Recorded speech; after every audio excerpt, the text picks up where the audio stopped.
UK resident, what is, who is UK resident? ये बहुत एक कॉमन क्वेश्चन एग्जाम में, किट में, एसीसी हब पे, हर जगह पे यूके रेजिडेंट आपको मिलेगा।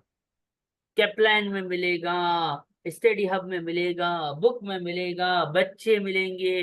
यूके रेजिडेंट समझ नहीं आ रहा, पता नहीं कैसी इंग्लिश लिखता है। ये प्रॉब्लम है। यूके रेजिडेंट एक प्रॉब्लम है। नॉन इंग्लिश स्पीकिंग स्टूडेंट्स के लिए ये बहुत बड़ा मसला है। तो हम कोशिश करेंगे इसको आसान बनाएंगे इंशाल्लाह। तो जिस तरह बताया जाएगा उस तरह से याद रखना है, याद रखना है। बादाम खाइए, टैक्स याद हो जाएगा। बादाम छोड़ेंगे, टैक्स फेल हो जाएगा। और बादाम खाने के साथ साथ दिन में 3 घंटे पढ़ना है, 3 घंटे पढ़ना है, तो चीजें याद रहेंगी, याद रहेंगी। पेपर पास, भूल गए जितनी भी प्रैक्टिस की, पेपर फेल है। ठीक है, अब देखो बात सुनो। यूके रेजिडेंट होता कौन है बाद में बात करूंगा। वो कैसे बनता है यूके रेजिडेंट, खल्ली वल्दी, I am not talking about it now. मैं बात करूंगा यूके रेजिडेंट होने से फायदा क्या है या नुकसान क्या है। तो पहले तो ये याद कर लीजिए कि अगर कोई इंसान, अगर कोई बंदा यूके रेजिडेंट होता है तो उसके साथ क्या होता है। तो भाई उसके साथ दो मसले होते हैं। एक बंदा जो यूके रेजिडेंट है, ग्रीन कलर। एक बंदा जो यूके रेजिडेंट नहीं है, ब्लू कलर। जो यूके रेजिडेंट है ना, वो अपना इनकम टैक्स देगा।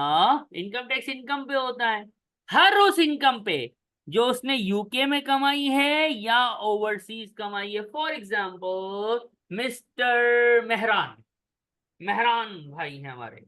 मेहरान भाई जो है वो अज्यूम यूके रेजिडेंट बन जाते हैं, तो वो यूके में जो कमाएगा उस पे यूके में टैक्स देगा। वो पाकिस्तान में कमाएगा, यूके में टैक्स देगा। वो अमेरिका में कमाएगा, यूके में टैक्स देगा। वो जर्मनी में कमाएगा, टैक्स यूके में देगा। वल्लाही, what is this? So this is that and that is the rule and that is कानून। If you are a UK resident guy, you will pay income tax on your worldwide income in the UK। अब आपको ऐसा लगेगा sir double tax हो गया। देखो, पाकिस्तान में income हुई तो पाकिस्तानी हुकूमत भी तो नहीं छोड़ेगी ना, वो भी तो टैक्स लेगी ना, और यूके वाले भी टैक्स लेंगे ना। सर एक एक इनकम पे दो दो टैक्स, सर ये क्या मसला है? तो इस पे फिर डबल टैक्स ट्रीटी होती है, रिलीफ होते हैं। जो एटीएक्स जो हमारा फाइनल का पेपर है उसमें आपको, उसके सिलेबस में है। आपके सिलेबस में double tax treaty, double double tax जा रहा है, उसका किस तरह से रिलैक्सेशन मिलता है वो आपके सिलेबस में नहीं है। अभी आपको सिर्फ याद रखना है कि अगर मेहरान भाई यूके रेजिडेंट हैं तो अपनी दुनिया भर की, यूके की, पाकिस्तान, चाइना, जापान, रशिया, कोई भी कंट्री में कहीं पे भी कमाएगा, उस पे टैक्स कहां देगा? यूके में देगा। कहानी खत्म, पैसा हजम। अज्यूम मेहरान का दोस्त है वकास, वकास जो है वो यूके रेजिडेंट नहीं है, तो वो यूके की इनकम के ऊपर ही यूके में टैक्स देगा बस। यानी पाकिस्तान की इनकम हुई, यूके रेजिडेंट नहीं है लेकिन यूके आता जाता भी होगा ना कभी। यूके रेजिडेंट नहीं है लेकिन एक प्रॉपर्टी यूके में रखी हुई है। अब उस प्रॉपर्टी का जो इनकम आ रही है उस पे टैक्स यूके में देगा, पाकिस्तान में जो कमा रहे हैं उसका टैक्स यूके में नहीं देगा। यानी यूके रेजिडेंट अपनी वर्ल्ड वाइड इनकम पे टैक्स यूके में देता है, और नॉन यूके रेजिडेंट अपनी सिर्फ यूके की इनकम के ऊपर यूके में टैक्स देता है। दैट्स इट, कहानी खलास। ये इसकी implication of UK resident. Always remember, ये रेजिडेंसी टैक्स के लिए है। इसका नेशनैलिटी से, सिटीजनशिप से, पासपोर्ट से, ब्लू पासपोर्ट जो कि पाकिस्तानियों का ड्रीम होता है कि हमारे पास किसी और कलर का पासपोर्ट हो। अल्लाह अल्लाह। तो खैर है, हर किसी का यही ड्रीम होता है, वो इंडियन भी हो या पाकिस्तानी हो, कि ब्लू वाला पासपोर्ट हो जिसपे दो शेर बने हुए हों और इस पे लिखा हो issued by his majesty, his majesty. ओफ, ये सबका ड्रीम है, हर एशियन का ये ड्रीम होता है तकरीबन। ठीक है, तो वो हम्म। पासपोर्ट से इसका कोई ताल्लुक नहीं है। अभी आप जो कंडीशंस पढ़े तो इसको पढ़ के ये नहीं समझ लेना कि ये पूरी कर लेंगे तो पासपोर्ट मिल जाएगा ना बाबा ना, वो अलग है, वो होम ऑफिस है, उसकी कहानियां अलग है। ये बड़े आसान है, रेजिडेंट बनना लाइक पीनट्स, वेरी इजी। क्यों? क्योंकि ये टैक्स के लिए है, वो टैक्स मांगना चाहते हैं, वो बोलते टैक्स दो, तो इसलिए उन्होंने रेजिडेंसी को आसान रखा है। मुश्किल है नेशनैलिटी, ठीक है। अब आपके सामने दो टेस्ट हैं। जो बंदा इस कैटेगरी में फॉल करे, अब ये कैटेगरी क्या है मैं पढ़ूंगा, ये याद करनी है आपको। जो बंदा इस डब्बों में, इन बॉक्सेस में फॉल कर जाए, उसको बोलते हैं कि ये यूके रेजिडेंट नहीं है, ब्लू वाला आदमी है। ब्लू मीन्स ये यूके रेजिडेंस नहीं है, नो, ये बंदा यूके रेजिडेंट नहीं है, यानी यूके की इनकम पे ही यूके में टैक्स देगा, ओवरसीज इनकम पे यूके में टैक्स इस पे चार्ज नहीं होगा। कौन होता है, कौन होता है ऐसा बंदा जिसको यूके वाले कहते हैं कि तू हमारा नहीं है, तू पराया है, तू गैर है? कौन होता है वो बंदा?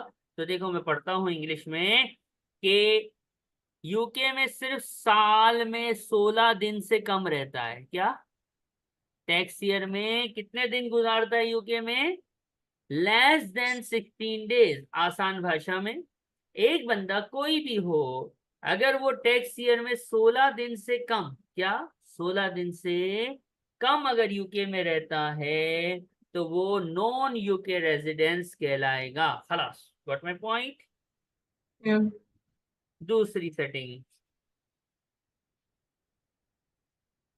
ऐसा आदमी जो 16 दिन से ज्यादा गुजारता है, 16, देखो अप टू 16 वाला तो बाहर है ना, आउट।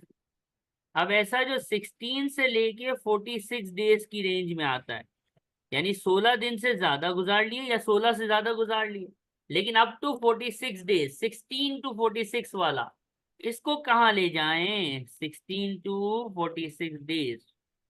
तो टैक्स डिपार्टमेंट कहता है भाईजान बात सुनो, ऐसा बंदा जो 46 डेज से भी कम, यानी 16 से ज्यादा है, अब ऑब्वियसली 16 तक होगा तो नॉन यूके रेजिडेंट, लेकिन ऐसा आदमी जो 16 से ज्यादा है लेकिन 46 से कम है, तो वो भी पराया है, गैर है, यूके रेजिडेंट नहीं है। लेकिन एक शर्त है, शर्त क्या है कि वो पहले कभी पिछले साल भी यूके रेजिडेंट नहीं होना चाहिए। क्या बोला? ऐसा आदमी जो 16 दिन से कम यूके में गुजारे, अब पिछले साल में वो रेजिडेंट था नहीं था नहीं देखते, ऐसा आदमी जो टैक्स ईयर में 16 दिन से कम यूके में गुजारे, वो कभी भी यूके रेजिडेंट नहीं होता, वो पराया होता है। खल्ली वल्ली भगा दिया उसको हमने, नॉन यूके रेजिडेंट है तू। लेकिन ऐसा आदमी जो 16 दिन से ज्यादा यूके में रहता है, 16 दिन से ज्यादा यूके में रहता है, लेकिन 46 डेज के अंदर अंदर, यानी 46 दिन से कम रहता है, यानी 16 से 46, 16 to 46 डेज रहता है यूके में, तो क्या देखना है? पिछला टैक्स ईयर देखना है। हम खड़े हैं 23-24 पे, पिछला टैक्स ईयर था 22-23, 22-23। हम देखेंगे पिछले टैक्स ईयर में उसका स्टेटस क्या था। अगर पिछले टैक्स ईयर में वो यूके रेजिडेंट नहीं था, तो इस साल भी वो यूके रेजिडेंट नहीं होगा। कहानी खत्म। बात समझ आई? जी सर। और सर अगर एक साल वो यूके रेजिडेंट रह गया अभी तो फिर वो मुझे पता है कि कंटिन्यूअस यूके रेजिडेंट। नहीं आ रहा है, मुझे पता है, I will let you know guys, week सबर, रिलैक्स। अब यहाँ पे एक क्यूरियोसिटी होती है हमारे अंदर, एक बेचैनी, तब बेचैनी है हमारे जहन में, एक सवाल फौरन पिंग करके आता है। सर जस्ट अज्यूम कि एक बंदा है या एक बंदी है, वो यूके में 45 डेज रहती है। कितने दिन रहती है? 45। 45 डेज। तो वो इस बॉक्स में आ गई, इस लाइन में आ गई ना 45 डेज, कि 46 दिन से कम है। सर अब वो अज्यूम करो कि पिछले साल रेजिडेंट थी, तो क्या होगा? ये सवाल आ रहा है जहन में। जी। तो अगर ऐसा हो ना, तो फिर हमारा स्टेप 2 अप्लाई होगा। ये पहला स्टेप है, 1 लिखा हुआ है ना, फिर हम स्टेप 2 में उसको ढूंढेंगे। इसमें हम खुद से फैसला नहीं करेंगे, हम ये नहीं बोलेंगे कि 46 डेज तक रहे, और पिछले साल रेजिडेंट ना हो तो यूके रेजिडेंट नहीं, और हो तो हो जाएगा, ऐसा कोई सीन नहीं बोला मैंने सिर्फ क्या बोला, 16 से 16 टू 46 डेज रहेगा और पिछले साल रेजिडेंट नहीं होगा तो वो यूके रेजिडेंट नहीं माना जाएगा। अगर इस कंडीशन को मीट नहीं करता तो अभी आप इग्नोर करेंगे, आगे जाके वो कवर अप होगा। What my point? यानी अल्फाज जो लिखे हैं उस पे ही रेजिडेंसी तय होगी, आप इसका अपोजिट ना सोचेंगे ना समझेंगे, ठीक है। एक और है इसमें, क्या लिखा हुआ है, नौकरी किधर करता है, यूके के बाहर, और विजिट कहाँ करता है, यूके, कितने दिन। यानी इसको आसान करूं तो मैं ये बोलता हूं हमेशा कि भाई देखो, जॉब वाला आदमी है, पाकिस्तान में नौकरी करता है और यूके चला जाता है चक्कर मारने के लिए। पाकिस्तान में फुल टाइम नौकरी है, जॉब जो है वो पाकिस्तान में है, ओवरसीज मतलब Pakistan, America, Japan, China, India, Bangladesh, Dubai, जो डूब गया आजकल बारिशों में। तो खैर, नौकरी जो है वो यूके के बाहर है, फुल टाइम जॉब है यूके के बाहर, और यूके चक्कर लगाने जाता है। तो गवर्नमेंट ऑफ यूके पूछती है, हाँ बेटा कितने दिन रुका, 91 डेज से ज्यादा तो नहीं रुका। तो उसने कहा नहीं नहीं, मैं तो 91 डेज के अंदर ही अंदर वापसी चला गया, क्योंकि मेरी नौकरी थी भाई। 91 डेज का मतलब पता है, 3 महीने हो जाते हैं। कोई भी नौकरी वाला आदमी 3 महीने किसी और मुल्क में कैसे रह सकता है, उसकी नौकरी नहीं चली जाएगी बेचारे की। तो कहना ये है कि ऐसा बंदा जो यूके के बाहर नौकरी करता हो और यूके विजिट करे, और वो विजिट का ड्यूरेशन 91 डेज से कम हो, तो वो भी क्या हो जाता है, नॉन यूके रेजिडेंट हो जाता है, कहानी खत्म। जहन में एक सवाल आएगा, सर ऐसा बंदा जो जॉब ओवरसीज में करे और यूके में 91 से ज्यादा दिन रहने आ जाए तो क्या होगा। तो मैं कहूंगा बेटा सोचना ही नहीं, सोचना ही नहीं, अभी अपोजिट नहीं सोचो। आप सोचो क्या, यूके रेजिडेंट कौन होता है, जो 16 दिन, यूके रेजिडेंट कौन नहीं होता है, नहीं, नॉन यूके रेजिडेंट कौन होता है, यानी यूके रेजिडेंट कौन नहीं होता है, जो 16 दिन से कम यूके में रहता है। लेकिन जो 16 और 46 दिन के दरमियान रहता है और पिछले साल यूके रेजिडेंट नहीं होता, तो वो भी नॉन यूके रेजिडेंट है। और ऐसा बंदा जिसकी जॉब यूके के बाहर है और वो यूके आता है और 91 डेज से कम स्टे करता है, तो वो भी नॉन यूके रेजिडेंट कहलाता है। इसको यू ऑल गाइस, आप सारे इसको अपने हाथों से अपनी राइटिंग में कॉपी में लिखिए, ताकि ये आपको याद रहे। ये 3 कंडीशंस हैं, तीनों में से कोई भी एक सेटिस्फाई हो जाए, एग्जैक्टली सेटिस्फाई होगी, तो हम बोलेंगे हाजी साहब यूके रेजिडेंट नहीं हैं, खलास, कुछ और सोचने का नहीं है। Got it. क्वेश्चन है, China, China was in the UK for, इसी तरह का क्वेश्चन पेपर में होता है, ठीक है, इसी तरह का इलस्ट्रेट हुआ होता है। 40 डेज, 40 डेज मतलब 16 टू 46 के दरमियान है। एम्प्लॉयमेंट लिखता तो मैं ये वाले पॉइंट पे जाता, एम्प्लॉय है नहीं तो मैं शॉर्ट स्टे वाले पे देखूंगा। 16 टू 46 के दरमियान है और प्रीवियसली यूके रेजिडेंट नहीं थी, नहीं थी, नो लिखा है, तो यही तो रूल था कि 46 डेज से कम हो और प्रीवियसली यूके रेजिडेंट ना हो, तो बंदी क्या कहलाती है, automatically, automatically non UK resident कहलाती है। एम आई राइट और रॉन्ग? आंसर आ गया नो। चाइना सेटिस्फाइड टेस्ट 1, ये रहा टेस्ट 1, करेक्ट। एला टेस्ट 1, टेस्ट 1 क्या नाम है, short stay in the UK. This is because कि वो 46 दिन 46 दिन से कम रह रही है और पहले यूके रेजिडेंट नहीं थी, तो नो। नो मीन्स अगर मैं अपनी भाषा में लिखूं तो चाइना not a UK resident, anti UK resident निष्कमणा नहीं है। गॉट इट और no? Got it. Okay, very nice. ये अभी यूके रेजिडेंट का पहला पार्ट हुआ, जिसमें हमने जी उसको पकड़ा कि जो यूके रेजिडेंट नहीं होते। अब हम स्टेप 2 पे जाएंगे, स्टेज 2 पे जाएंगे। ऐसा इंसान जिसको देखेंगे दूर से नजर आएगा यूके रेजिडेंट है। हम देखेंगे लाइटें जल जाएंगी, ट्रिंग ट्रिंग, ऑटोमेटिकली वो लाइटें जलेंगी, बारिश होना शुरू हो जाएगी। इस तरह से होगा कि ये यूके रेजिडेंट आ रहा है। वाओ। तो कौन होता है भाई यूके रेजिडेंट? तो तीन है, तीनों में से कोई एक हो। मतलब लॉन्ग स्टे, लॉन्ग स्टे बोलते हैं 183 डेज को। ऐसा इंसान जो आधे साल से ज्यादा, इसको याद रखने के लिए आधा साल बोला है, वरना 183 डेज को याद रख लेना।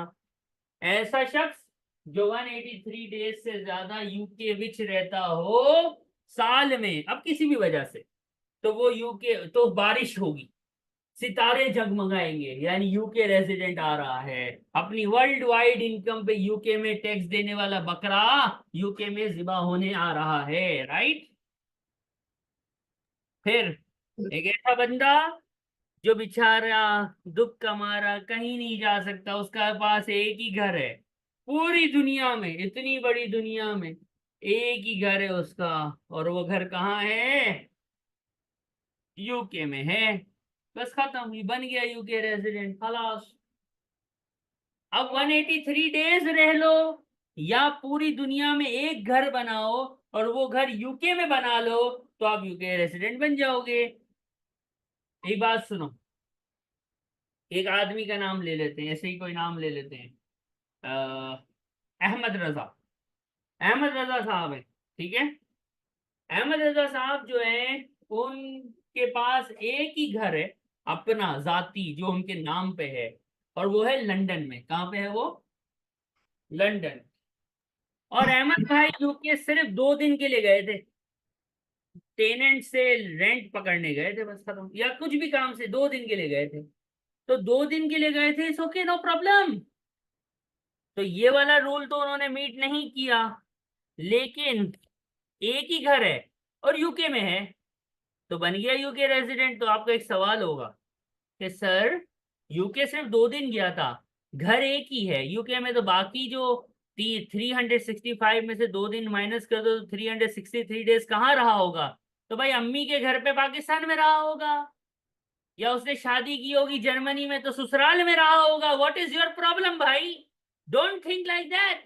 टेंशन नहीं लो, इधर उधर का नहीं सोचो, अपोजिट डायरेक्शन में नहीं जाना है, सीधा सीधा चलना है।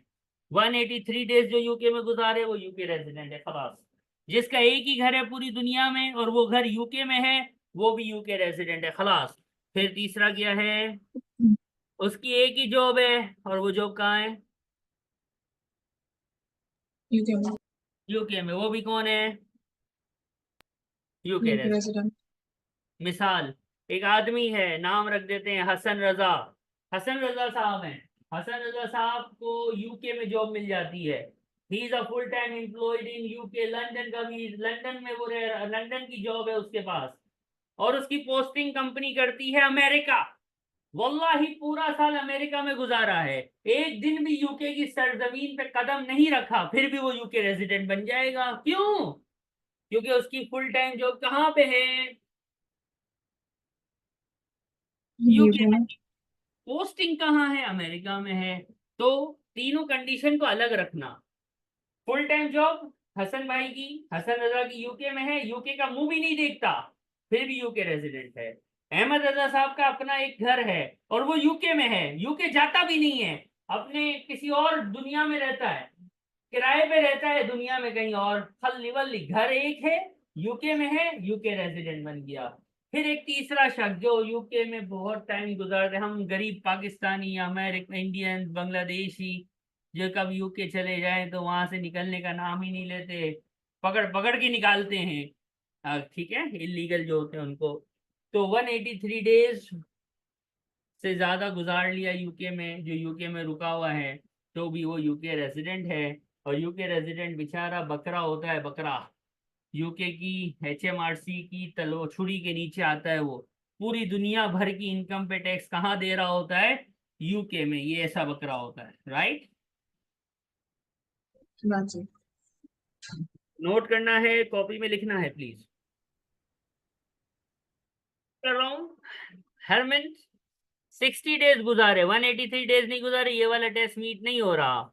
लेकिन एक ही घर है, यूके में है, ये वाला टेस्ट मीट हो गया, तो ये बन गया बली का बकरा। यानी ये अपनी दुनिया भर की इनकम पे टैक्स कहाँ देगा? यूके में देगा। यानी yes, mister Harman is a UK resident, क्योंकि इसने टेस्ट 2 को सेटिस्फाई कर दिया है। No here else to go, इसके पास कहीं और जाने की रास्ता नहीं है। तो ये हमने जो पढ़ा है, नॉन रेजिडेंट क्या होता है ऑटोमेटिकली, और ऑटोमेटिकली रेजिडेंट क्या होता है। उम्मीद है ये आपको समझ आया होगा। प्रॉब्लम है कि देखें, स्टेज 1 ये था ऑटोमेटिकली नॉन रेजिडेंस। ये 1 2 3 कंडीशंस थी कि 16 दिन से कम रहे, 60 से 40 डेज 6 डेज रहे लेकिन प्रीवियसली रेजिडेंट ना हो, 91 डेज से कम हो लेकिन उसकी एम्प्लॉयमेंट ओवरसीज में भी हो। फिर ये हमने पढ़े ऑटोमेटिक रेजिडेंट 183 दिन से ज्यादा रहे, या और एक घर हो वो यूके में हो, या और उसकी फुल टाइम जॉब यूके में हो। तो ये वो वाला जो ऊपर गया वो ऑटोमेटिक नॉन रेजिडेंट था, ये वाला ऑटोमेटिकली रेजिडेंट है। लेकिन मसला ये है कि sir what about others? What about others? Sir इसके अलावा दुनिया खत्म तो नहीं होती, इसके अलावा भी बहुत सारी चीजें होती हैं। यानी ये जो आपने स्लैब्स बताए, ठीक है, फाइन, इज गुड, लेकिन इसके अलावा भी तो स्लैब्स हो सकते हैं, इसके अलावा भी तो चीजें हो सकती हैं। तो हम उसका क्या करेंगे? हम उसको कहाँ लेके जाएंगे? हम उसको रेजिडेंट बनाएंगे कि नॉन रेजिडेंट? यानी सर आपकी लिस्टें जो भी आपने पढ़ा दी, उसके अलावा अगर कुछ आ जाए तो फिर हम करेंगे क्या? फिर हम करेंगे क्या? तो फिर हम क्या करेंगे? फिर हमारे पास एक रूल है, हमारे पास फिर एक टायर टेस्ट। क्या है? टाइस टेस्ट। टाइस, टाइस मतलब रिलेशनशिप, टाइज बोलते हैं रिलेशनशिप, ताल्लुक। यूके से टाई, यूके से आपके कितने टाइज हैं, यूके से आपके कितने ताल्लुकात हैं। अब वो ताल्लुकात क्या हैं वो आपको याद करने पड़ेंगे। ये ताल्लुकात आपको पेपर में गिवन नहीं होंगे, इसको टाइज बोलते हैं। टाइज विद यूके, यूके मुल्क है, एक कंट्री है, उससे आपके कितने टाइज हो सकते हैं। देखो, जो ऑटोमेटिक रेजिडेंस और नॉन रेजिडेंस नहीं होता, यानी इसको मैं अगर लिखूं तो मैं यूं लिख सकता हूं, देखिए एक बंदा है, आपने चेक किया non UK resident, non UK resident का ऑटोमेटिक वाला ना जो ऊपर गया, उसमें नहीं मिल रहा। आपने यूके रेजिडेंट की जो 3 बातें हैं उसमें भी इसको चेक किया, ऑटोमेटिक वाला, उसमें भी आपको नहीं मिला, इसमें भी नहीं मिल रहा, इसमें भी नहीं मिल रहा। तो अब एक सवाल है, अब दिमाग में क्वेश्चन आ गया, अब इसको बनाए क्या भाई? जो ना नॉन यूके, यानी जो ऐसा आदमी है जो इनमें फॉल नहीं कर रहा, ठीक है, इनमें भी फॉल नहीं कर रहा, एक नई चीज आ गई है। अभी आप क्वेश्चन देखेंगे कि कैसे आती है वो नई चीज। यानी वो ऑटोमेटिक टेस्ट में आ ही नहीं रहा, ना वो नॉन रेजिडेंट के ऑटोमेटिक टेस्ट में आ रहा है, ना रेजिडेंट के ऑटोमेटिक टेस्ट में आ रहा है। तो फिर करेंगे क्या? तो फिर हम देखेंगे टाइज विद यूके। क्या देखेंगे हम? उसके यूके से ताल्लुकात कैसे हैं, उसके टाइज कितने हैं यूके के अंदर। और ये टाइज आपको याद करने पड़ेंगे। 5 किस्म के टाइज होते हैं रेजिडेंसी स्टेटस के लिए। There are 5 types of ties for the residency status. वो टाइज क्या है? बहुत आसान से हैं, याद करने वाले हैं। पहला टाई है, आपके बीवी बच्चे यूके में हैं तो you have a tie with UK. आपके बीवी बच्चे, या अगर वाइफ की बात हो रही है तो हस्बैंड और चाइल्ड। अगर आपकी क्लोज फैमिली कहाँ रहती है? यूके में रहती है, तो you do have a tie with UK. आपके पास यूके में एक रिश्ता है, एक टाई है, ठीक हो गया। फिर एक टाई और होता है, वो क्या है? वो ये होता है कि आपके पास घर है यूके में, ठीक है, और आपने उधर एक रात, कम से कम एक रात उधर गुजार ली। यूके में घर है, टैक्स ईयर में एक दिन कम से कम एटलीस्ट वन डे वहां पे आपने जाके गुजार लिया, तो भी ये आपका यूके में टाई बन जाएगा। आपके पास घर है, सही है। अब देखो बात सुनो, यहाँ पे आप बोलोगे सर घर वाला तो हमने पहले यहाँ पे पढ़ा था, तो यहाँ था ओनली घर। अब यहाँ पे पता है कैसे होगा? आपके पास दो तीन घर हैं, एक यूके में, एक अमेरिका में, एक पाकिस्तान में, तो आप ऑटोमेटिक रेजिडेंस के टेस्ट से तो बाहर चले गए ना, क्योंकि ओनली घर आपके पास तो है नहीं, आपके पास तो बहुत सारे घर हैं। तो फिर क्या देखा जाता है? फिर टाई देखा जाता है कि जो आपका यूके का घर है, आपने टैक्स ईयर में उसको इस्तेमाल किया है कि नहीं किया है? कम से कम इस्तेमाल एक रात, वन नाइट स्टे, यानी एक दिन गुजारना जरूरी है, ठीक है। तो अगर आपकी फैमिली यूके में है तो इट्स अ टाई। अगर आपका एक घर यूके में है जिसको आपने कम से कम भी एक दिन इस्तेमाल किया है, तो यू हैव अ टाई। फिर तीसरा बड़ा आसान है, आप दुनिया भर में घूमते हैं, 10 दिन अमेरिका में रहे, 40 दिन पाकिस्तान में रहे, 10 दिन इंडिया में रहे, 20 दिन बांग्लादेश में रहे, 40 दिन यूरोप में रहे, और बाकी 100 दिन जो है वो यूके में रहे, यानी सब्सटेंशियल टाइम। अगर आप पूरी दुनिया में इधर उधर घूमते फिरते रहते हैं, घूम रहे हैं, कभी कुछ मुल्क में तो कभी उस मुल्क में तो कभी इस मुल्क में, लेकिन ड्यूरिंग द ईयर जो सबसे ज्यादा टाइम के लिए आपने स्टे किया है ना, वो अगर यूके में किया है, जैसे अमेरिका में 10 दिन है, पाकिस्तान में 20 दिन है, इधर 10 दिन, 20 दिन, 10 दिन, 20 दिन, और यूके में 40 दिन, सबसे ज्यादा टाइम स्पेंड पूरे साल में आपने जिस मुल्क में किया, अगर वो मुल्क यूके है, तो यू हैव अनदर टाई, आपका एक और रिश्ता बन गया यूके के साथ। फिर आपने 40 दिन से ज्यादा काम जो है वो यूके में किया है, सब्सटेंटिव वर्क, 40 days और अबव आपने काम किया है यूके में 40 दिन से ज्यादा, तो ये एक और टाई बन गया। और आखिरी टाई क्या है कि आप पिछले 90 दिन इन the UK for more than 90 days, आप यूके में 90 दिन रहे हैं in either of the previous 2 tax years, पिछले 2 टैक्स ईयरों में आप यूके में कितने दिन गुजार चुके हैं? 90 days, बोथ टैक्स ईयर, दोनों टैक्स ईयर देखेंगे। अगर ऐसा है, इस टैक्स ईयर में तो चलो आपने नहीं गुजारा सही टाइम, लेकिन पिछले 2 सालों में आप 90 दिन से ज्यादा यूके में रहे थे, तो you have another tie with UK.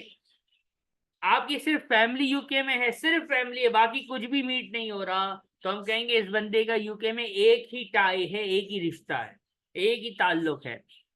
एब्ज्यूम करो एक बंदा है, वो 40 दिन से ज्यादा यूके में काम करा है, उसने दुनिया भर में सबसे ज्यादा टाइम यूके में गुजारा है, और उसके बच्चे भी यूके में बैठे हुए हैं, तो 5 में से कितने टाइज मीट हो गए उसके? 3।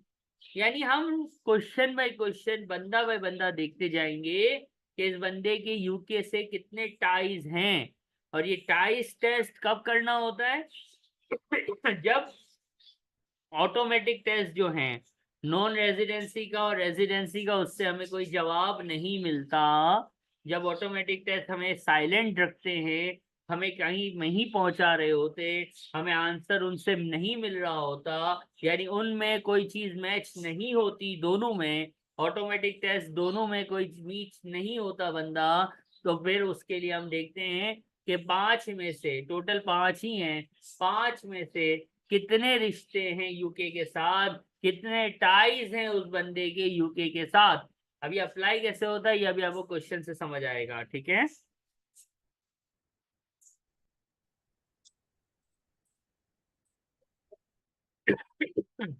अब एक टेबल होता है, टाइज टेस्ट में एक खतरनाक किस्म का टेबल है, लेकिन एक मजेदार बात यह है कि ये टेबल आपको पेपर में गिवन होगा, टाइज टेस्ट का ये जो टेबल है, ये वाला ये जो 5 टाइज है ना, 1 2 3 4 5, ये तो आपको याद करने हैं। लेकिन ये जो अगला टेबल अभी मैंने शेयर किया है ना, ये वाला जो है, ये आपको पेपर में गिवन होगा। अब मेरी बात ध्यान से सुनिएगा, अभी हम क्वेश्चंस करेंगे इंशाल्लाह, तो आपको ये और क्लियर हो जाएगा। अभी सिर्फ अल्फाज को याद रखने की कोशिश करो, कैसे मीट करेंगे, कैसे होगा, ये भी मैं बहुत सारे क्वेश्चंस कराऊंगा, ठीक है। तो सबसे पहले देखो, इस टेबल को समझना है। एक आदमी जो पहले पिछले साल यूके रेजिडेंट था, अगर वो 16 दिन से कम यूके में गुजारता है तो वो यूके रेजिडेंट नहीं हो सकता।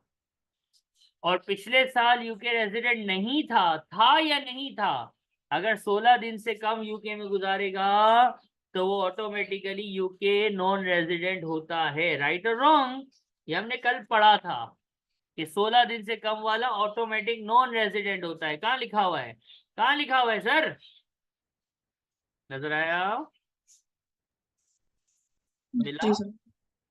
16 दिन से कम वाला ऑटोमेटिक नॉन रेजिडेंट होता है। और 183 डेज वाला, 183 डेज वाला ऑटोमेटिक क्या होता है, रेजिडेंट। तो देखो पहली लाइन और आखिरी लाइन तो आप पढ़ चुके हैं कि 183 डेज या उससे ज्यादा अगर यूके में गुजारेगा तो ऑटोमेटिक रेजिडेंट, और 16 दिन से कम गुजारेगा तो ऑटोमेटिक नॉन रेजिडेंट। राइट और रॉन्ग?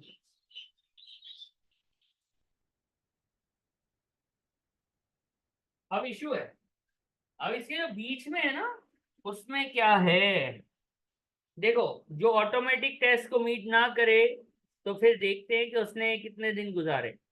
अगर 16 से 45, 16 to 45 डेज उसने यूके में गुजारे और पिछले साल वो यूके रेजिडेंट था, तो इनको उसको इन 5 में से 4 टाइज मीट करने पड़ेंगे टू बिकम यूके रेजिडेंट। बात समझ आई? ऐसा आदमी जो 16 से 45 डेज यूके में गुजारता है और पिछले साल यूके रेजिडेंट भी था, पिछले साल यूके रेजिडेंट होना जरूरी है, तो उसको इन 5 में से 4 आउट ऑफ 5 मार्क्स चाहिए। 5 में से 4 टाइज मीट कर जाएगा तो वो यूके रेजिडेंट बनेगा। ऐसा आदमी जो 46 से 90 डेज यूके में गुजारता है और पिछले साल रेजिडेंट था, तो 5 में से 3 नंबर चाहिए, 5 में से 3 टाइज को मीट करना पड़ेगा। ऐसा आदमी जो 91 से 120 डेज यूके में गुजारता है और पिछले साल यूके रेजिडेंट था, तो उसको 5 में से 2 नंबर चाहिए।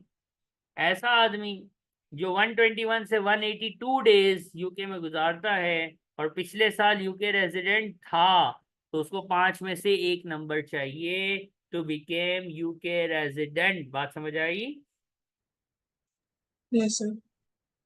अगर पिछले साल वो यूके रेजिडेंट नहीं था और उसने 16 से 45 डेज गुजारे, तो वो अब भी यूके रेजिडेंट नहीं होगा। 46 से 90 डेज गुजारे, पिछले साल यूके रेजिडेंट नहीं था, तो उसको 5 में से 4 मार्क्स चाहिए। 91 से 120 डेज गुजारे, पिछले साल यूके रेजिडेंट नहीं था, तो 5 में से 3 नंबर चाहिए। 121 से 182 डेज गुजारे, पिछले साल यूके रेजिडेंट नहीं था, तो 5 में से कितने नंबर चाहिए, 2 नंबर चाहिए। बात समझ आई? Yes sir. अब ये अप्लाई कैसे करते हैं, ये एक सवाल है, ठीक है, ये एक इम्पॉर्टेंट क्वेश्चन है। तो इसके लिए मैं कुछ क्वेश्चंस कराऊंगा, और ये यूके रेजिडेंट खत्म हो गया है, ये थ्योरेटिकली खत्म हो गया है, लेकिन इसका इम्प्लीकेशन कैसे है मैं अभी आपको ये दिखाऊंगा। तो हम बहुत सारे क्वेश्चंस अभी करेंगे, किट भी इंशाल्लाह इसकी अभी कर देंगे, तो आपने साथ रहना है, ठीक है। इसमें से कुछ नोट करना रह गया है तो बताइए, कुछ जी नोट? सर, ये लिखना मैं लिखती हूँ अभी। ओके, देखिए कोंडा है, ये बंदी का नाम है, सही है, मिस सी। अब इसको सॉल्व कैसे करते हैं, इसकी ट्रिक जरा थोड़ी सी समझनी है, ठीक है। देखो आपने करना ऐसे है कि आपने पहले ऑटोमेटिक जो टेस्ट है ना, ऑटोमेटिक, उसमें देखना होता है। ऑटोमेटिक के कौन से हैं, ऑटोमेटिक का सर नॉन रेजिडेंस का भी है वो 3 ऊपर जो गए, और ऑटोमेटिक का रेजिडेंस का भी है। जब ऑटोमेटिक ऑटोमेटिक में कुछ नहीं आता तो फिर हम देखते हैं टाइज के टेस्ट, राइट। डायरेक्टली बच्चों की गलती होती है, वो डायरेक्ट टाइज टेस्ट में देखना शुरू करते हैं, ऐसा नहीं करते। आइए हम पहले ऑटोमेटिक में देखते हैं, लेकिन पहले हम पढ़ लें। ये हमेशा यूके रेजिडेंट रही है, यानी पिछले सालों में यूके रेजिडेंट थी। During the year she purchase a villa in India where she live most of the day, यानी इसका एक घर इंडिया में भी है, एक घर इसका यूके में भी है जहाँ पे इसके बच्चे भी हैं, और 100 दिन वो यूके में गुजार के गई है। अब देखो जरा, पहले मैं ऑटोमेटिक पे जाता हूँ। ऑटोमेटिक 100 दिन, 100 दिन गुजारे, कितने गुजारे बंदी ने? 100 दिन। तो 16 से तो ज्यादा है, 46 से भी ज्यादा है, 91 से भी ज्यादा है। इसका मतलब क्या हुआ? 100 दिन गुजार लिए, इसका मतलब ये बंदी जो है, ये आंटी जो है, ऑटोमेटिक नॉन रेजिडेंस नहीं हो सकती। जादू से खुद ब खुद नॉन रेजिडेंस नहीं हो सकती, बिकॉज लेस देन 91 होने चाहिए ऑटोमेटिक के लिए। 16 से कम हो, 16 और 46 के दरमियान हो, या 91 से कम हो, ये तो 100 दिन गुजार चुकी, तो ऑटोमेटिक नॉन रेजिडेंस से तो बाइकआउट कर दिया हमने इसका बेटा, कि आप ऑटोमेटिकली नॉन रेजिडेंस नहीं हो सकती। आइए हम रेजिडेंस ढूंढते हैं। 100 दिन रही है ना, 100 दिन, 100 डेज, 100 डेज, 183 डेज से कम है, तो ये वाला नहीं है। ओनली 22 के बाद दो दो घर हैं, एक इंडिया में भी तो है, ये भी नहीं है। जॉब तो करती नहीं है, अय्याशी कर रही है, आराम कर रही है, ये भी नहीं है। तो वल्लाही ये बाजी जो है वो ऑटोमेटिक नॉन रेजिडेंस की कैटेगरी में भी, ऑटोमेटिक रेजिडेंस की कैटेगरी में भी फॉल नहीं करती। 183 डेज से ज्यादा नहीं है, 100 दिन है। यूके में एक घर नहीं है, इसके बाद 2 घर हैं, एक इंडिया में भी, और फुल टाइम यूके की जॉब भी कहीं नहीं लिखी हुई, यानी आंटी ऑटोमेटिक रेजिडेंस से भी बाहर हो गई। अब आप लोगों को ये क्लियर हो जाए गया होगा कि किस तरह से करना है। पहले ऑटोमेटिक नॉन रेजिडेंस में जाके देखा 100 दिन है, तो वहां फॉल नहीं किया। 100 दिन है तो 183 डेज में फॉल नहीं किया। एक घर होता ना, यूके में ही होता, तो शायद ये हम ऑटोमेटिक में डाल देते, तो ये भी गायब हो गया। यानी ये दोनों केस से आउट हो गए। तो अब देखना है टाइस टेस्ट। टाइस टेस्ट का ये बॉक्स पेपर में गिवन होगा, ये वाला डब्बा पेपर में गिवन होगा। अब ये बंदी हमेशा यूके रेजिडेंट पिछले सालों में रही है, लिखा है ना क्वेश्चन ने। जब बंदी पिछले सालों में यूके, देखो लिखा हुआ है always been, been always been. अब ये इंग्लिश का मसला आपको नहीं है माशाल्लाह, लेकिन कुछ बच्चों को होता है। तो ऑलवेज बीन का मतलब पिछले सालों में भाई, ठीक है। तो अब पिछले सालों में यूके रेजिडेंस रही है, तो मैंने ये वाला डब्बा उठाया कि प्रीवियस यूके रेजिडेंट हो। 100 दिन है, 100 दिन, 100 दिन, 100 दिन यहाँ फॉल करते हैं। तो बाजी को 2 आउट ऑफ 5 स्कोर करना है।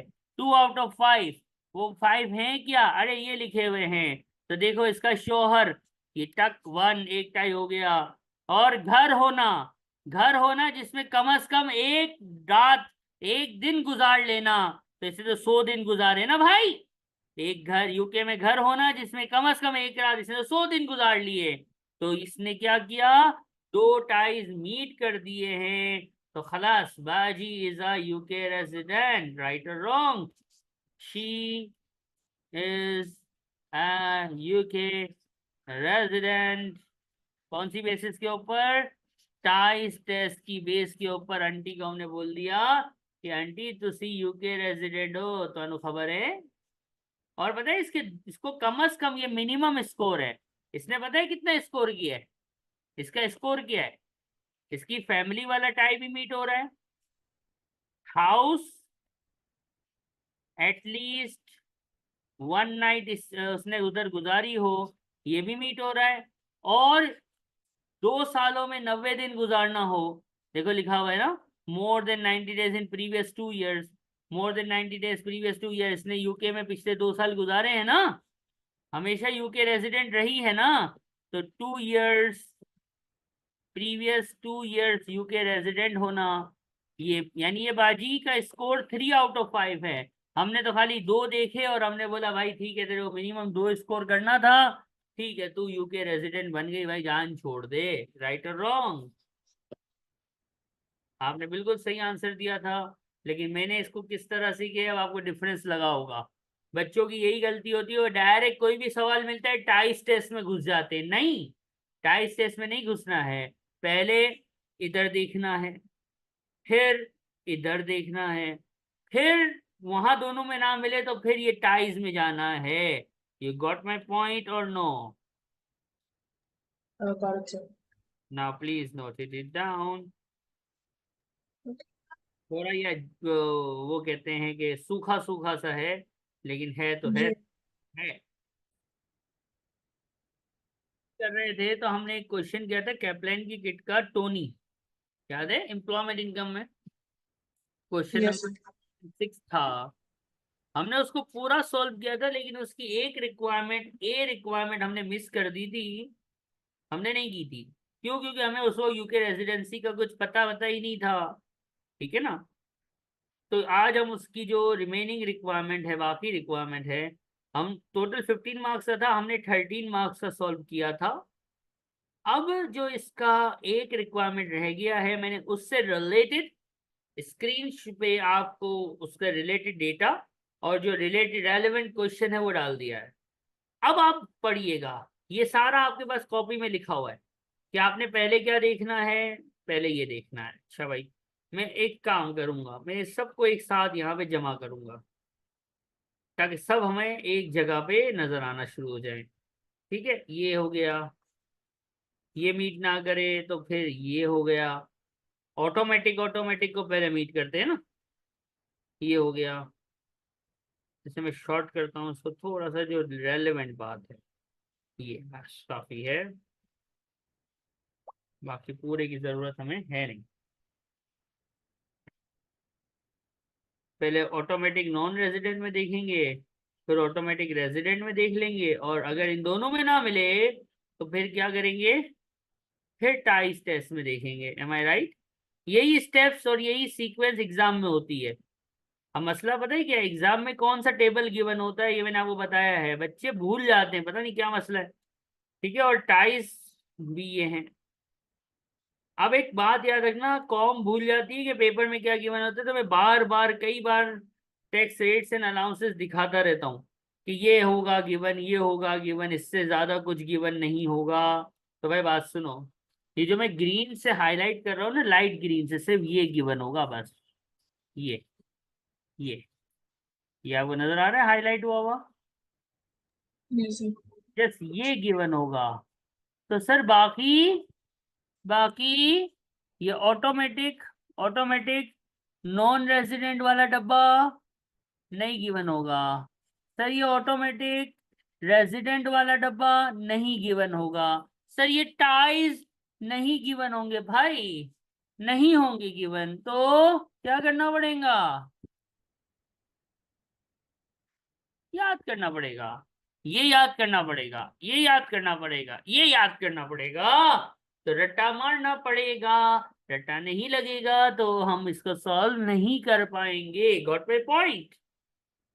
यस सर अब आप टोनी को पढ़िए और tell me what do you think, she is UK resident और नो?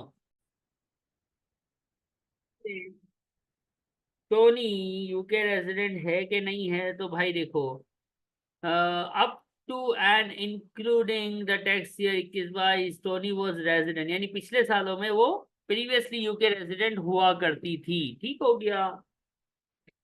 वो 300 से ज्यादा दिन भी गुजारती थी। अब उसको पता है कि वो 23-24 में खड़ी है। अच्छा, she will again automatically be treated as resident in UK, but is unsure of her residency status of the 22-23। For this tax year, Tony was neither automatic। अब देखो, इसने खुद ही बोल दिया कि ये वाले दोनों डब्बे आउट कर दो, लिखा है ना? यस जब इसने खुद ही लिख दिया neither automatically resident nor non resident, तो हमने उसको छोड़ दिया, हमने दोनों डब्बे शार्ट कर दिए, गायब कर दिए। अब देखो क्या हुआ। Tony was travelling around the world and did not stay in any country for long than 30 days, although she spent 50 days in the UK। Wow, पूरी दुनिया घूम रही थी और सबसे ज्यादा टाइम जो है वो उसने कहाँ पे गुजारा? यूके में। तो in the UK for more time than any other country, एक टाई तो मीट हो रहा है। Tony has a house in UK but it was let out throughout the year. She is single, has no children, and stay with a friend on the 50 days she spent in the UK. Tony did not do any substantial work in the UK during the year. अब मसला क्या है, Tony पिछले साल में UK resident थी और कितने दिन यूके में रही है इस साल?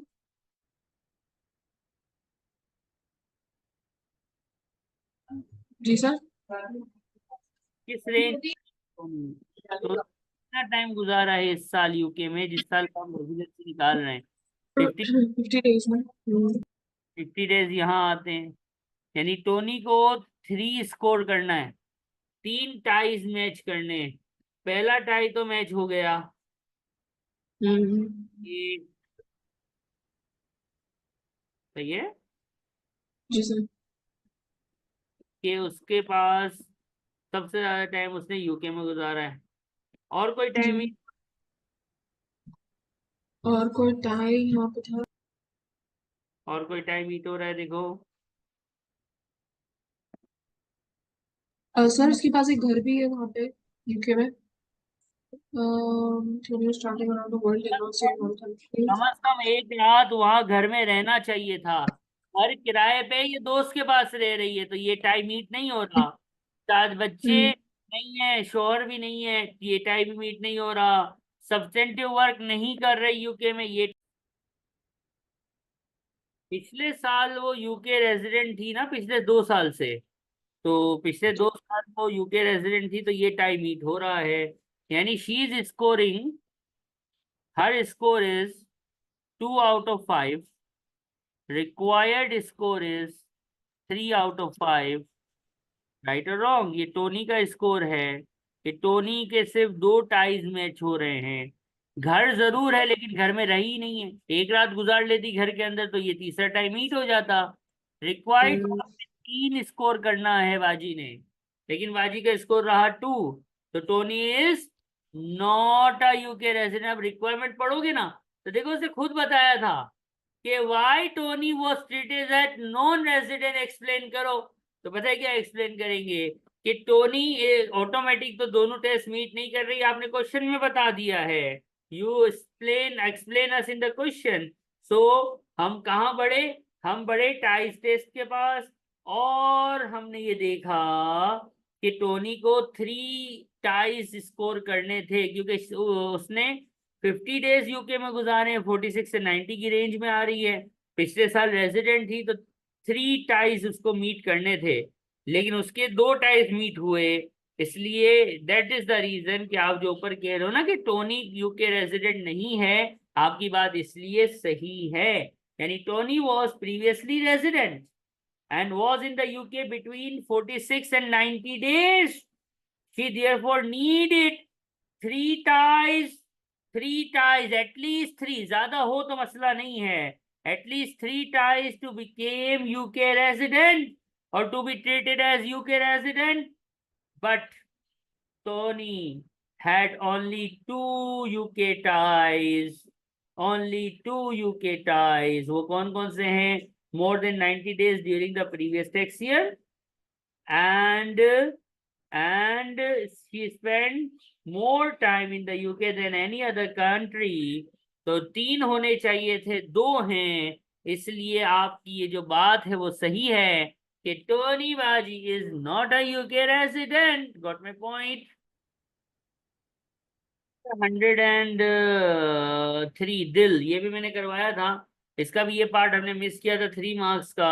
अब देखो दिल है, पिछले सालों में हमेशा वो यूके रेजिडेंट रहा है, पिछले सालों में यूके रेजिडेंट रहा है, लेकिन अभी वो अनश्योर है। वो दिल वॉज ओवरसीज फॉर 305 दिन, स्पेंडिंग सिर्फ 60 डेज उसने यूके में गुजारे, 60 डेज यूके में गुजारे। ठीक है, 60 डेज का मतलब अगर वो यहाँ आता है तो इधर आएगा, राइट। और पिछले सालों में वो हमेशा रेजिडेंट था, तो प्रीवियसली रेजिडेंट मतलब उसका स्कोर 3 out of 5 होना चाहिए। अब सबसे पहले तो हम ऑटोमेटिक टेस्ट पे जाते हैं ना। 60 डेज ये वाला नहीं है, ये भी नहीं है। एम्प्लॉयड, उसका स्टेटस एम्प्लॉय का नहीं है, कहीं उसने लिखा ही नहीं है कि वो बाहर किसी मुल्क में एम्प्लॉय है, तो ये भी नहीं है। 183 डेज वाला भी नहीं, ओनली घर वाला भी सीन नहीं है, फुल टाइम यूके की जॉब वाला सीन भी नहीं है। तो ऑटोमेटिक टेस्ट तो कोई भी मीट नहीं हो रहा। टाइस टेस्ट में हम देखेंगे तो इस रेंज में हमें 3 टाइस चाहिए। अब उसका एक घर नहीं है, उसका अल्सो हैज अ घर ना, एक घर होता तो वो यूके रेजिडेंट हो जाता। अल्सो हैज अ घर मतलब उसके एक से ज्यादा घर है। देखो लिखा हुआ है ओवरसीज में भी घर है। यूके वाले घर में वो कितनी देर, एक दिन रह गया ना कम से कम, एटलीस्ट 1 नाइट गुजारनी थी, तो वो रह गया, एक टाई तो मीट हो गया। पिछले सालों में यूके रेजिडेंट था तो टाई नंबर 4 भी मीट हो गया। लेकिन उसके बच्चे बीवी की कोई इन्फो नहीं, उसका substantial work in the UK कोई इन्फो नहीं, सबसे ज्यादा टाइम यूके में गुजारे कोई इन्फो नहीं। तो दिल का जो स्कोर है वो है 2 आउट ऑफ 5, और दिल को रिक्वायर्ड है 3 आउट ऑफ 5। इसको एक्सप्लेन कर देंगे हम कि शी स्पेंड, या ही जो भी है, ही है कि शी है, हम क्या लिखेंगे, दिल was resident in UK during the last 3 years, कोई मसला नहीं है। और इस साल 46 to 90 days शी स्पेंड और he spend in the UK, did not meeting any of the automatic test, तो she required 3 ties to become UK resident.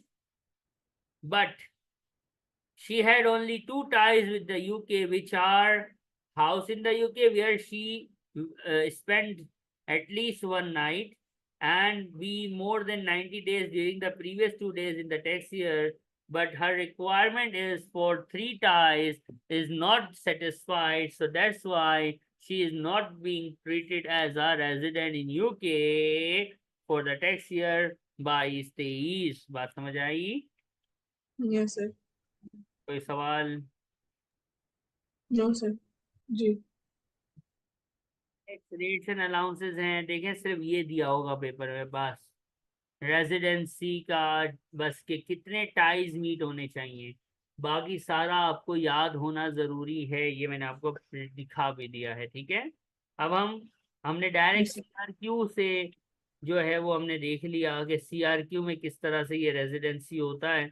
आइए कुछ एमसीक्यूज भी, कुछ नहीं है काफ़ी हैं, एमसीक्यूज बहुत सारे हैं, तो आइए हम एमसीक्यूज को भी देख लेते हैं, ताकि हमारी रेजिडेंसी पे थोड़ा हाथ जो है वो और साफ हो जाए। याद रखने वाली बात है, क्वेश्चन नंबर 8 है, हम इसको पढ़ेंगे। देखो ये थोड़ा सा अलग स्टाइल है, सीआरक्यू में तो सिनेरियो होता है ना, तो ये कुछ और ही स्टाइल था। अब एमसीक्यू का स्टाइल थोड़ा सा डिफरेंट है। क्या पूछ रहा है पता है, ध्यान से पढ़ते हैं requirement. For the first 2 years after living the UK, what is the maximum number of ties which Somail could keep in the with the UK without being treated as a resident in the UK? क्या पूछा है, without being treated as resident, यानी resident बनना चाह रहा है, नहीं बनना चाह रहा? नहीं है ना रेजिडेंट। नहीं बनना चाह रहा ना, ये पूछ पता है क्या रहा है, ये बोल रहा है कि देखो सुमाइल यूके से जा चुका है, अब वो कितने टाइज रखे तो वो यूके रेजिडेंट नहीं बनेगा। तो हम पहले तो इसको बनाते हैं, देखते हैं, पढ़ते हैं। देखो, Sumail planning to leave the UK, to live overseas, जा रहा है यूके से, हैविंग ऑलवेज, पिछले सालों में वो रेजिडेंट था, ठीक है, पिछले सालों में वो रेजिडेंट था। अब क्या सेटिंग है, he is not automatic, automatic वाला इसके लिए एप्लीकेबल नहीं है, ठीक हो गया, ऑटोमेटिक वाला इसके लिए एप्लीकेबल नहीं है, तो ये सीधा सीधा कौन से टेस्ट में गिरने वाला है बंदा, टाइज में आने वाला है, राइट और रॉन्ग। अब टाइज में हमें पहले तो ये देखना पड़ेगा ना कि कितने टाइज इसको मीट करने पड़ेंगे, correct me if I am wrong.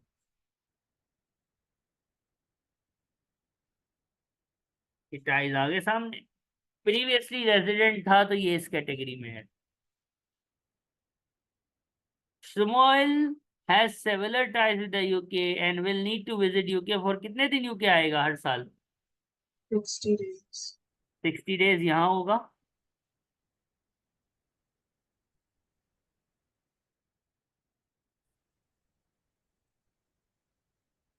He want to be not resident after he leaves the UK। अब सोचिए और बताइए। तो अब ये बंदा प्रीवियस रेजिडेंट भी है 60 डेज यूके में गुजारेगा, तो इसको 3 आउट ऑफ 5 स्कोर चाहिए ना। 3 आउट ऑफ 5 हो गया तो ये रेजिडेंट बन जाएगा, राइट। लेकिन ये पूछते आ रहे हैं, बोलते हैं भाई रेजिडेंट नहीं बनना है। तो भाई 3 अगर कर लिए, 3 का मार्क टच कर लिया, तो you are going to be UK resident. तो फिर भाई तेरे को अगर यूके रेजिडेंट नहीं बनना है, तो तू मैक्सिमम मैक्सिमम मैक्सिमम कितने टाइज रख सकता है यूके में? 2 रख सकता है। 2 से जैसे ही तू बढ़ेगा ना, तू यूके रेजिडेंट बन जाएगा, और तू यूके रेजिडेंट बनना नहीं चाहता है, राइट और रॉन्ग? तो ऑप्शन सी होगा। कोई प्रॉब्लम आपको इसमें? No sir. रेजिडेंसी के एमसीक्यूज इंशाल्लाह मैं कोशिश कर रहा हूँ कि सारे ही करा दूंगा, ताकि आपकी प्रैक्टिस ज्यादा से ज्यादा हो। एमसीक्यू ये दोबारा करना है, हाँ, सारा जो अभी मैं करवा रहा हूँ। क्वेश्चन नंबर 9, जरा खुद से सोचिए पहले, फिर मैं कराऊंगा। क्वेश्चन का अंदाज बयां कुछ और है। कहता है बताओ, ऑटोमेटिक नॉन रेजिडेंस है तो कितने दिन मैक्सिमम गुजार सकती है? ऑटोमेटिक नॉन रेजिडेंस रहे हाना, हाना को what is the maximum number of days, Hana कितने मैक्सिमम डेज यूके में गुजारे तो वो ऑटोमेटिकली नॉन रेजिडेंस की कैटेगरी में जाए। ये ऑटोमेटिक का टेबल है जो आपको याद होगा, ये गिवन नहीं होगा, ये याद होगा। अब देखो, वर्क है, जॉब वाली बंदी है। जॉब किधर है? इसमें जॉब नहीं लिखा हुआ। जॉब किधर है? इसमें जॉब नहीं लिखा हुआ। आए हाय, जॉब इधर लिखा हुआ है।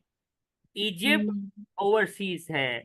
ओवरसीज एम्प्लॉय हो, 91 डेज से कम हो, 91 डेज से कम हो मतलब 90 दिन तक, यानी ओवरसीज जॉब वाला बंदा up to 90 days, less than 91 means up to 90 days UK में गुजारे, तब भी वो non resident, automatic non residence होता है। तो option C for Cat. Am I wrong or am I right? Right sir.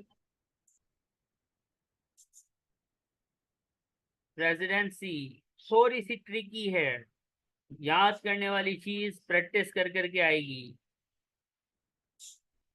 Question number 10 पढ़िएगा, पहले आप ट्राई करेंगे फिर हम बताएंगे। यूके में पहली मर्तबा आई है टैक्स ईयर 22-23 में, यानी फरवरी 23 में। टैक्स ईयर 22-23 में पहली बार आई है। आपसे दोनों टैक्स ईयर का स्टेटस पूछा है। कहने वाले ने कहा है ऑटोमेटिक खल्ली वल्ली, ऑटोमेटिक मीट नहीं हो रहा, नो। तो ऑटोमेटिक हटा दिया, टाइज वाली कहानी है, ठीक है। ईला की फैमिली है, और ईला के पास एक फुल टाइम यूके में जॉब भी है, ठीक है, 2 काम है, बेहतरीन। सितंबर 23 में ईला यूके से चली गई कहीं पर पढ़ने के लिए। यूके जब ईला आई थी तो इस साल जो है वो 65 डेज रही थी, और अगले टैक्स ईयर में 148 डेज रही थी। अब ईला बाजी रेजिडेंट तो पुरानी नहीं है ना, नॉट प्रीवियस रेजिडेंट, राइट। तो पहले मैं 22-23 के लिए देखता हूँ कि 65 डेज कहाँ आते हैं। इधर आते हैं 65 डेज। तो 22-23 के लिए उसको 4 टाइज मीट करने पड़ेंगे आउट ऑफ 5, यानी 22-23 में रिक्वायरमेंट है 4 आउट ऑफ 5 टाइज की, राइट और रॉन्ग? जब 23-24 आया तो कितने दिन गुजारे? 148 डेज। 148 यहाँ होते हैं, प्रीवियसली रेजिडेंट नहीं है ना वो। तो 23-24 में उसको 2 आउट ऑफ 5 चाहिए। रिक्वायर्ड कितने टाइज हैं? 2 आउट ऑफ 5। ये तय हो गया कि कितने कितने टाइज हर साल चाहिए, राइट और रॉन्ग? अब हम यस टाइज सर। को मैच करते हैं, टाइज को मैच करते हैं। आइए मैच करते हैं। क्या फैमिली के साथ रह रही है, क्लोज फैमिली, एक टाइम मीट हो गया, एक टाइम मीट हुआ कि नहीं हुआ? Okay yes sir. सर और लेकिन क्लोज फैमिली मदर और ये लोग भी आते हैं हाँ, सिबलिंग्स क्लोज वगैरह फैमिली, क्लोज फैमिली, अ, यस। ठीक है। अब सब्स्टेंटिव वर्क, जॉब करना, यूके में फुल टाइम जॉब करना, ये सब्स्टेंटिव वर्क कहलाता है। सब्स्टेंटिव वर्क का मतलब होता है full time job in UK. बस ये गिन लो, फरवरी से अगस्त तक ये कितने दिन होते हैं?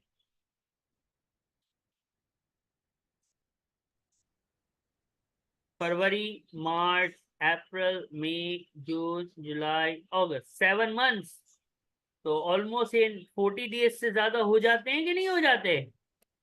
जैसे greater than 40 days working in UK है ना, तो हो गया ना सब्स्टेंटिव वर्क इन यूके। करेक्ट और रॉन्ग? राइट। दो टाइज मीट कर रही है आंटी, दो टाइज ही तो मीट करवाने थे। टक टक टक टक टक टक टक, 23-24 में तो हो गई रेजिडेंट, जबकि 22-23 में रेजिडेंट नहीं है। एम आई राइट और रॉन्ग? Any problem?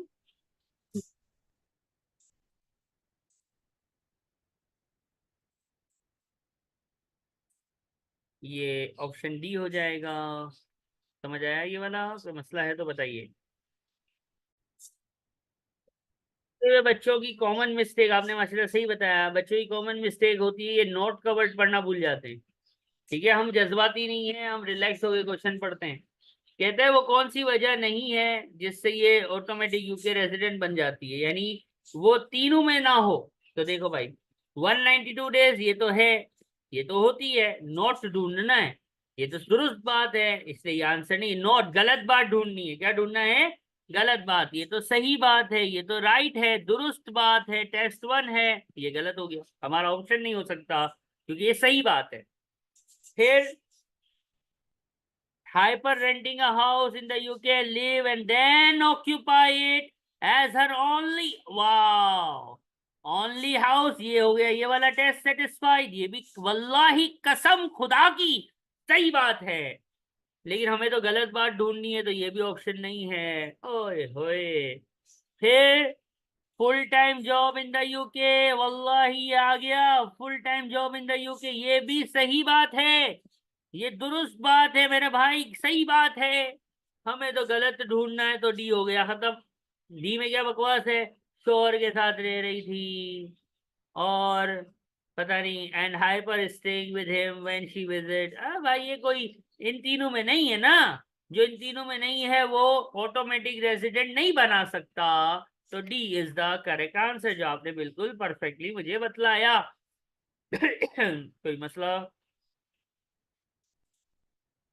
आप नो सर। देखेंगे इसमें भी कितने सारे सवाल हैं, और पेपर में आता है यूके रेजिडेंट का एक दो एमसीक्यू कभी कभार आते रहते हैं, या फिर सीआरक्यू में ये आ जाता है 3-4 मार्क का, 2-3 मार्क का, तो ये हमें पता होना चाहिए, मुश्किल नहीं है, याद रखना है।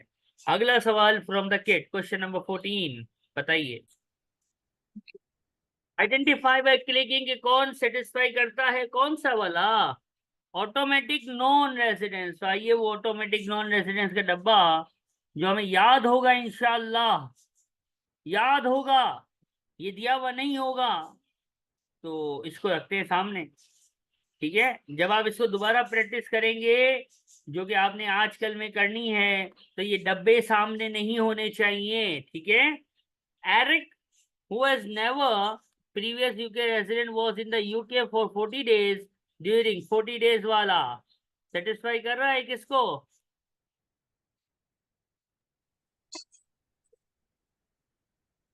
जी बताइए। जी सर। एरिक वाला क्या है? एरिक वाला सेटिस्फाई करें, नॉट ऑटोमेटिकली रेजिडेंशियल। वेरी तो गुड, लेकिन मुझे समझाइए क्यों? क्योंकि he has never been a resident in the UK previously, लेकिन he was in the UK for 40 days only. So if he is less than 46 days, then he is not considered UK resident. Very good. और फ्रैन uncle? Frank का है कि he was okay, he was in the UK for 2 years prior to the tax year in the year, and then she was only in the UK for 18 days. मेरे हिसाब से तो ये satisfy होना चाहिए.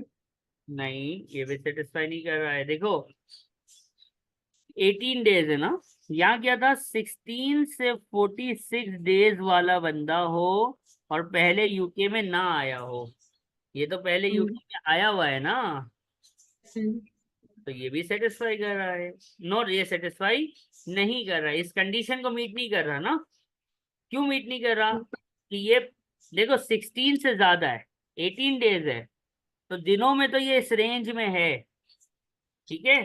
लेकिन पिछले 2 साल ये रेजिडेंट था, यहाँ क्या लिखा हुआ है, नेवर रेजिडेंट नहीं होना चाहिए। इसका मतलब ये इस कंडीशन को सेटिस्फाई, जो इरेक अंकल फ्रेन अंकल है, वो इस कंडीशन को सेटिस्फाई नहीं कर रहा। Although 18 days in between 16 to 46 होते हैं, लेकिन never never previous UK resident होना चाहिए। ये तो प्रीवियस यूके रेजिडेंट था ना, तो ये इस right, शर्त को मीट नहीं कर रहा। करेक्ट और रॉन्ग? correct. और एरिक कैसे मीट कर रहा है? एरिक 40 डेज है सर, तो एरिक कैसे मीट कर रहा है देख लो। 16 से 46 डेज के बीच में है, हाँ है, 40 डेज है ना, 40 डेज इसके बीच में होते हैं। और नेवर प्रीवियस रेजिडेंट नहीं था, तो नहीं था ना भाई, लिखा हुआ है। तो एरिक अंकल इस कंडीशन को सेटिस्फाई कर रहे हैं पूरी की पूरी। और फ्रेंड ऑल्दो दिनों में तो सेटिस्फाई कर रहा है, लेकिन पिछले साल में यूके रेजिडेंट था, इसलिए वो इस शर्त को मीट नहीं कर रहा। तो ऑटोमेटिक नॉन रेजिडेंट हमारा एरिक जरूर है, लेकिन फ्रैन ऑटोमेटिक नॉन रेजिडेंट नहीं है। इसलिए फ्रैन के लिए हमें क्या देखना पड़ेगा, टाइस देखने पड़ेंगे। यूके रेजिडेंस इंपॉर्टेंट टॉपिक, अक्सर सीआरक्यू में 3 मार्क का, 2 मार्क का आ जाता है, एमसीक्यू एक आधा आ जाता है, एमटीक्यू में कहीं आ जाता है। तो आपने इसको हल्का नहीं लेना है, ये जितना भी पढ़ा है इसको सुकून से याद दिलाना है खुद को, चीज का रट्टा मारना है जो मैंने याद करने का बोला है, और फिर इसके सारे क्वेश्चंस को बैठ के सॉल्व करना है। और इसका क्विज भी मेरे पास है, तो वो मैं इंशाल्लाह आपको एज सून एज पॉसिबल, आप जब ये कर लें मुझे बताइए, तो मैं इसका क्विज आपको शेयर करूंगा। ठीक हो गया? ठीक है सर. ये हो गया टॉपिक खत्म।